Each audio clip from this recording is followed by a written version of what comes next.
네, 여러분 반갑습니다. 네, 임재록 전 시간에 이어서 163페이지 위에 본문의 해석을 한번 볼까요? 만약 새색시 같은 선사라면 이제 불법을 공부하는 이제 대선지식이 있는데, 만약 새색시 같은 선사라면 절에서 쫓겨나서 밥을 얻어먹지 못할까 두려워하고 불안해한다. 그렇죠. 이제 옛날에나 지금이나 절집은 일단 만만치 않아요. 우리 동안과 하안거에 들어가도 그 참선방에 이제 방부를 드린다 해서 자기 방석 하나만 딱 있어요. 거기서 참선으로 수행을 이제 이렇게 하는 건데, 그렇다고 거기를 아무나 들어갈 수 있는 게 아니에요. 그런데 이제 공부하는 이가 아직 미혹하면 쫓겨날까 두려워한다는 거죠. 그래서 절집은 수행도 하지만 음식도 먹고 잠도 자야 되고 이제 그런 곳이죠. 그러나 예로부터 뛰어난 선배는 가는 곳마다 사람들이 믿지 않아 쫓겨났다. 그리고 나중에야 비로소 귀한 사람인 줄 알았다. 만약 가는 곳마다 사람들이 인정해 준다면 이런 사람이 무슨 쓸모가 있겠는가. 그러므로 한 번의 사자 후에 여우의 몸통이 찢어지는 것이다. 그러니까 이제 우리가 부처님의 지혜를 공부하는데, 그래서 자기 부처님, 서가모니 부처님의 지혜를 내가 다 갖추는 게 아니고, 내 안에 선지식을 만나서, 내 안에 불성을 만나서, 진짜가, 이제 출현했어. 이제 내가 걸어다니는 법당이고 경전이야. 내 안에 다 있어. 근데 어딜 가도, 어떤 누가 와도 그 미혹에 대해서 질문을 하거나, 선에 대해서 질문을 하거나, 대답 못 해줄 일이 없고, 그가 어디까지 미혹하고 이거를 다 가늠할 줄 알아요. 그래서 미혹을 다 깨뜨려 준다는 거죠. 가는 곳마다. 근데 이제 의심하고 미혹한 사람들을 비유할 때 여우의 비유를 해요. 여우가 의심하고 또 의심하고 여러 가지 또 모사꾼이죠. 근데 그렇게 하더라도 절대 거기에 휘둘리지 않는다는 거죠.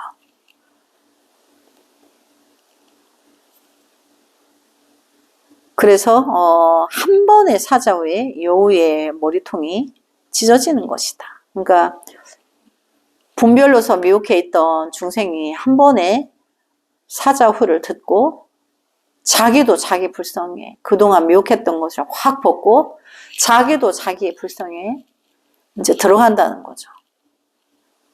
그래서 이제 자비의 칼을 쓴다 그러는 거예요.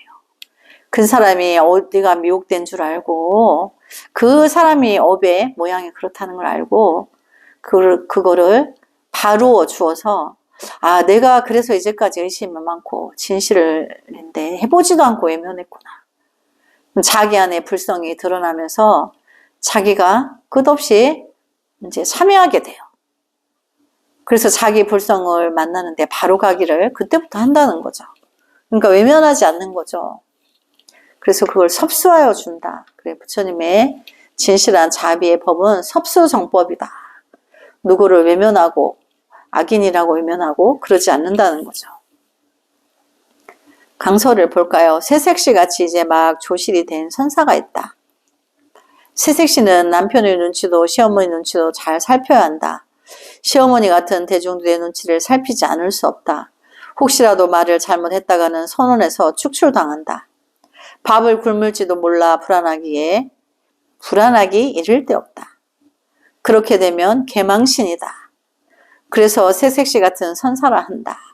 그러니까 처음에 공부하러 이제 절에 들어가서 공부를 하고 있는데, 절집은 말도 조심해야 되고, 절집에 말이 되게 많고 빨라요. 뭐 여기서 말 안 끝났는데 저기 대문간 네 사람들이 다 알아. 그래서 이제 대중의식을 해야 된다는 거예요. 그리고 또 잘못 말을 해서 무리를 일으키면 그 방장 스님한테 누가 갖다 또 고해 바쳐. 그러면 저기 대선정 오늘 이후로 이제 나가거라. 짐 싸가 나가거라. 이러면 이제 정해진 것도 없는데 이제 나가야 돼. 그래서 두려워한다는 거야. 우리가 이제 목숨이 하나밖에 없다 보니까 내 몸 의지하고 밥 먹을 곳 없을까? 두려워한다는 거죠. 또 절집에 오래 들어와서 공부를 하는 선사들은 돈이 없죠. 자기 몸뚱아리 하나밖에 없어요. 그래서 얼른 마음을 맑히려고 절집에 오던 중에 그 절집이라는 공간이 필요한데 내 수행이 무르익으려면 말이라도 한번 잘못하고 또 대중들이나 뭐 큰 시주자들에게 또 잘못 보이면 말을 또 만들어낼 수도 있으니까 두려워한다는 거예요.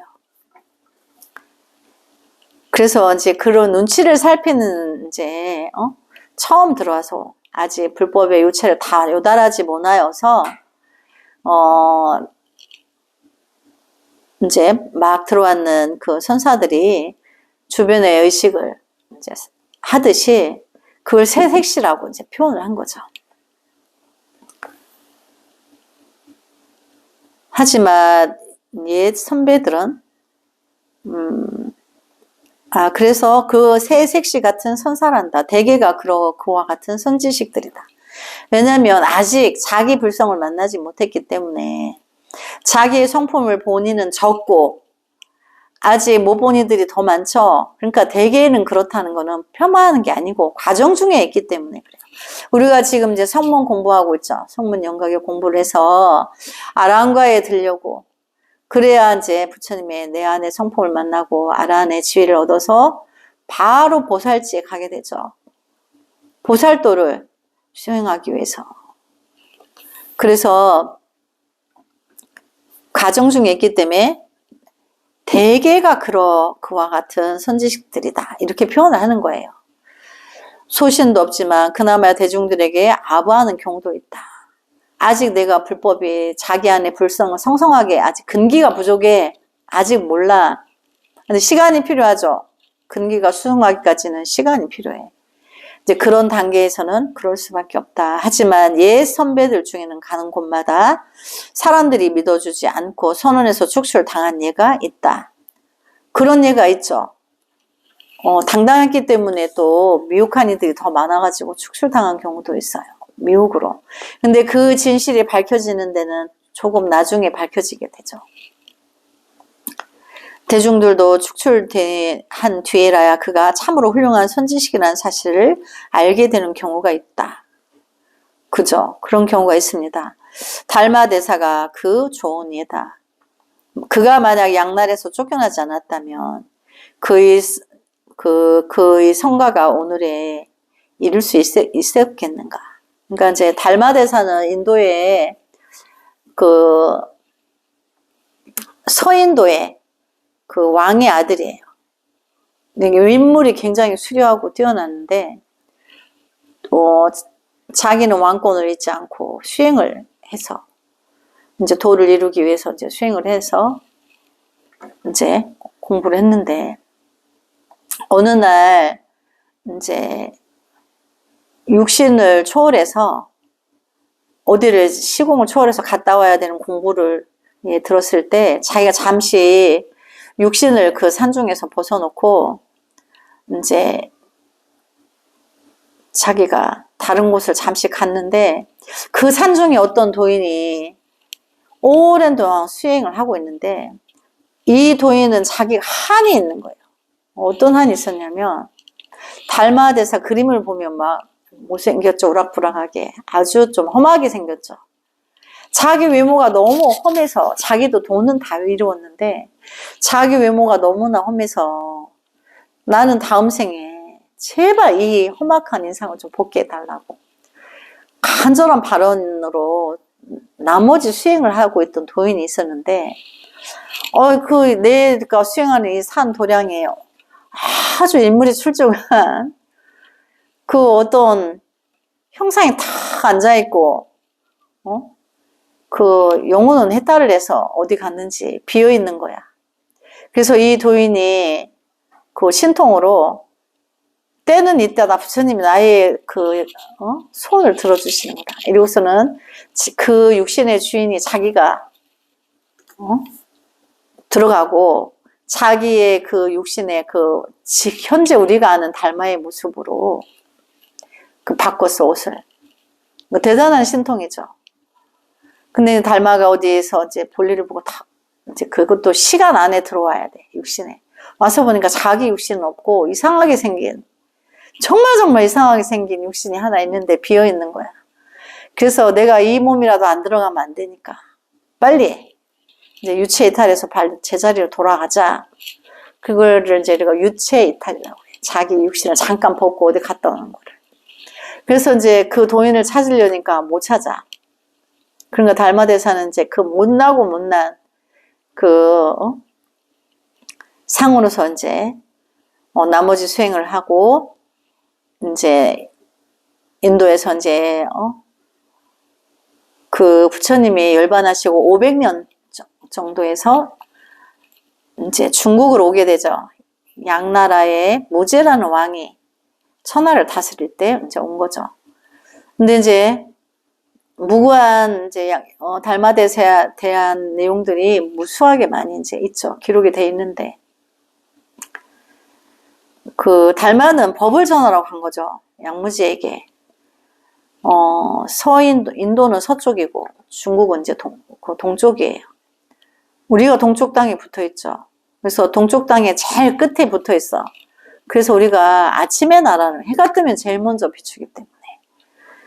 그래서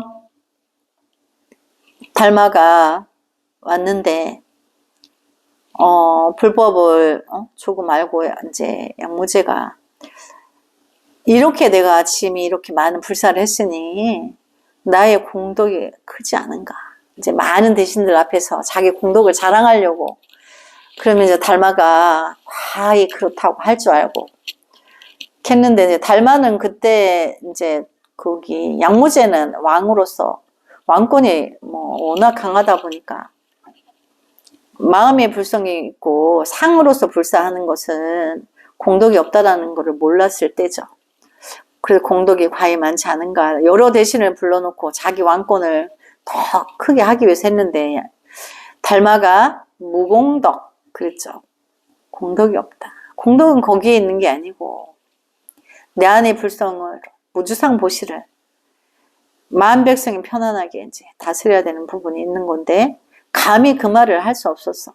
근데 역시나 이제 무공덕했다고 이제 죄를 뒤집어 씌워서 이제 무덤을 파가지고 돌관에다가 돌로 이제 다 막아놓고 그 위에 돌탑을 또 올려놓고 병사들로 지키게 했는데 왕의 사신이 히말라야 산맥을 넘어오다가 달마를 이제 거기서 만나게 돼서 황궁에 계셔야 되는데 스승께서 어째서 여기에 계시느냐. 그러니까 달마가 나는 인연이 다 돼서 이제 내 갈 길을 가야 된다.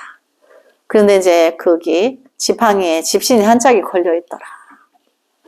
그래 이제 사신의 말을 듣고 무덤을 파헤쳐봐라 하니까 역시나 관 속에는 집신 한 짝만 있었다는 거죠. 그러니까 그 유체 이탈이라는 그 신통은 부처님 법에 누진통이라는 게 있어요. 그런 공간을 마음대로 드나들 수 있다는 거죠. 이제 그때 이후로 이제 양무제가 불심 천자라는 소리를 듣게 돼요. 다시 공부를 하게 돼서. 그때 이제 양무제에게는 지공 스님이라는, 중국에 가면 지공 스님이 굉장히 유명해요. 지공 스님이라고 스님이 이제 계셨죠. 근데 양무제는 지공 스님 전에 우리 10계에 보면 또 스승이 한 분 계셨죠. 근데 이제 바둑 한 점을 죽이려고 주결을 했더니 신하가 당장 가서 목을 베었다고 그랬죠. 근데 이제 그 지공에게 물었어요. 이것이 어찌 된 일이냐. 물으니까 지공스님이 말하기를 황제이시여 달마는 관세음보살이며 화신입니다. 이렇게 이제 말을 하게 되는 거죠. 그때 이후에 양무제가 다시 공부를 해서 불심천자가 됐다.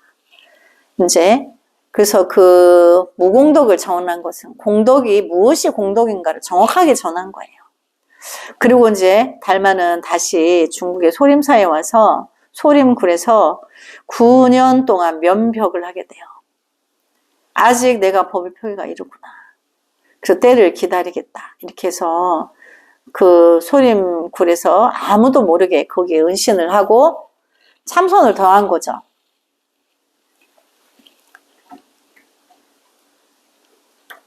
그래서 달마가 이제 예의가 된다. 만약 양날에서 쫓겨나지 않았다면 그의 성가가 오늘에 이를 수 있겠는가? 그의 성스러운 가풍이 오늘까지 전해지겠느냐? 그러니까 진실한 법을 전하기 위해서 이런 일이 이제 일어났다는 거죠. 만약 훌륭한 선지식을 가는 곳마다 알아준다면 그 또한 무슨 의미가 있겠는가? 유사한 예로 오늘날의 불교도 정법을 거론하는 데는 파리를 날린다. 그러니까 정법을 제대로 전하지 못한다는 거죠. 그럼 오늘날의 우리 이제 불교 현실을 볼까요? 이제 그 시주자들의 불자님들의 시주로 절을 운영하다 보니까 불법은 원래 이제 구복 불교가 아니고 기복 불교가 아니죠. 자기 안의 마음을 선지식을 만나서 무주상보시를 실천적으로 해야 되는데 자기 안에 선지식을 만나니까 적어. 그래서 이제 끝없이 베푸는 선지식을 만날 수가 없어. 그런 이제 제가 불자들이 적어요. 그러다 보니까 이제 그 승가를 운영하기 위해서 물질이 필요하다 보니까 기도를 중심으로 절이 이제 돌아가고 있는 거죠. 그래서 참선을 하고 자기 안에 불성을 보려고 하는 이는 적고, 그거는 스님만 해야 되는 줄 알고, 또 끝없는 그 자기 성찰을 통해서 자기 불성을 어여 만나야 되는데도 불구하고 절이 부자가 돼서 물질이 풍요해. 그러니까 절의 수행자들도 적당히 타락하는 거죠. 옛날에 어려운 시절에는 우리가 사명대사다, 도선대사다, 여러 이제 큰 선지식들이 있었죠. 근데 지금은 없어요. 이제 여기 무비스님은 이제 정법을 거론하는데 팔이 날린다. 이것은 지극히 정법을 제대로 전하지 않는다라는 걸 말하는 거예요. 하지만 삿된 가르침이나 불교가 아닌 행사에는 사람들이 넘쳐난다. 우리가 절에서 보니까 이제 스님 요즘 그 유튜브 쇼츠에 보니까 스님은 아닌데 승복을 입고 뉴진 스님. 근데 굉장히 위험한 거예요. 너무너무 위험하고 그게 불교라고 지금 세대들이 그렇게 오해할 수도 있고 그럴 소지가 앞으로도 많고, 그러면 불교는 그냥 가랑잎이 돼서 언젠가 사라지는 거예요.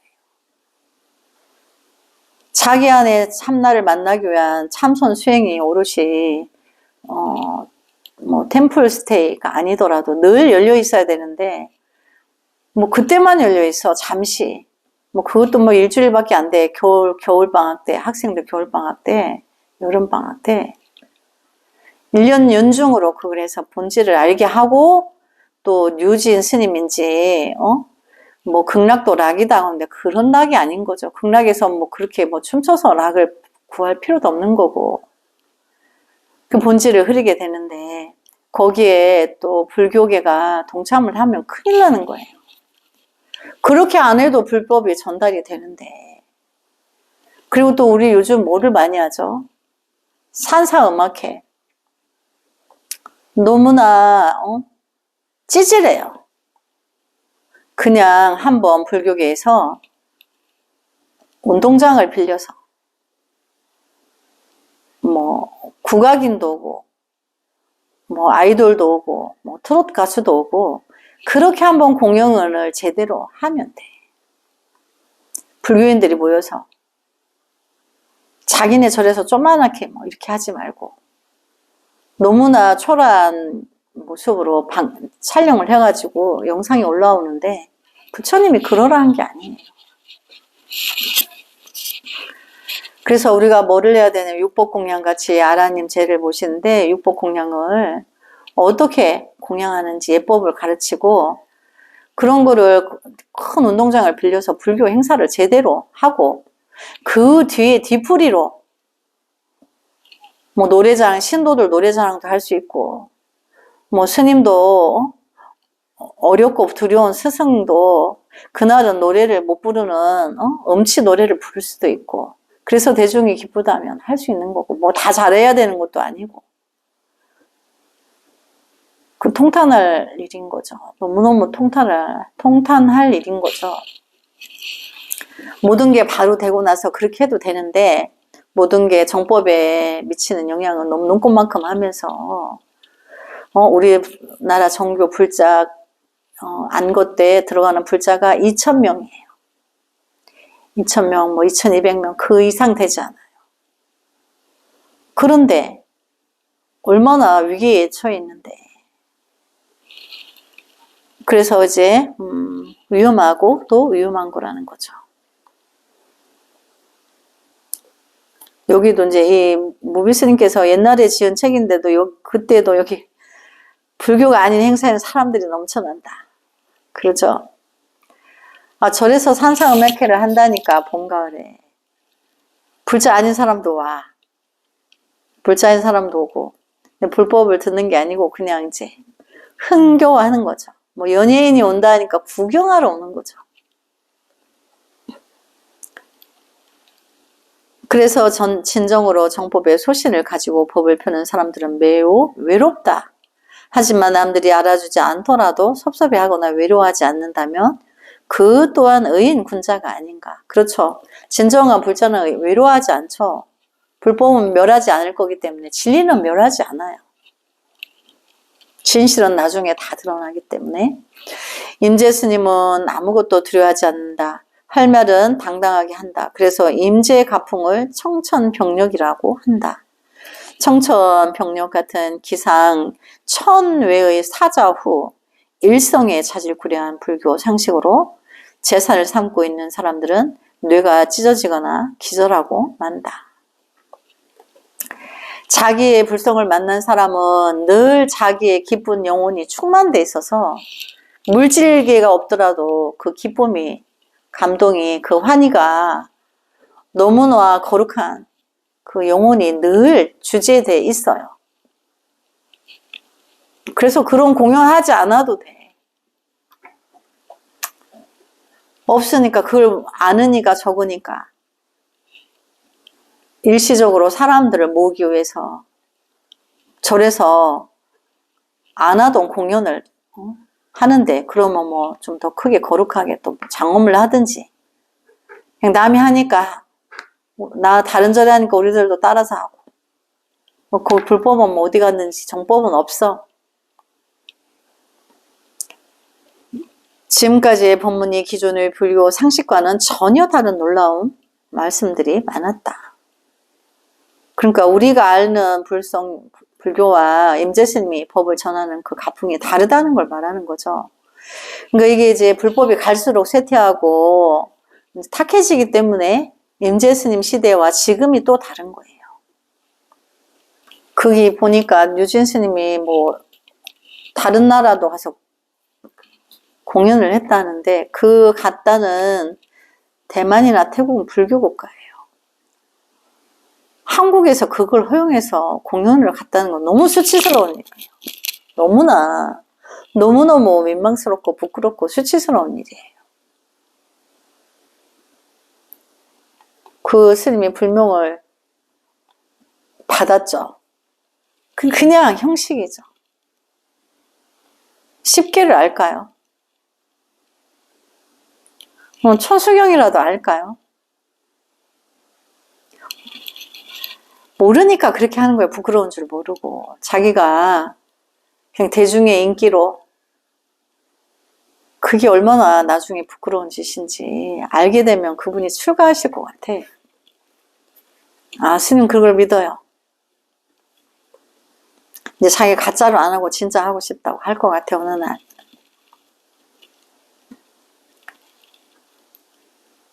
그래서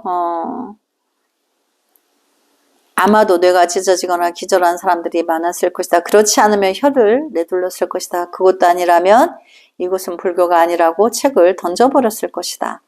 최상의 근기는 최상승법을 들으면 기쁜 마음으로 곧바로 받아들인다. 그러니까 우리가 이제 공부를 하다 보면 이제 최상의 진리의 법문을 들으면 늘 기뻐요.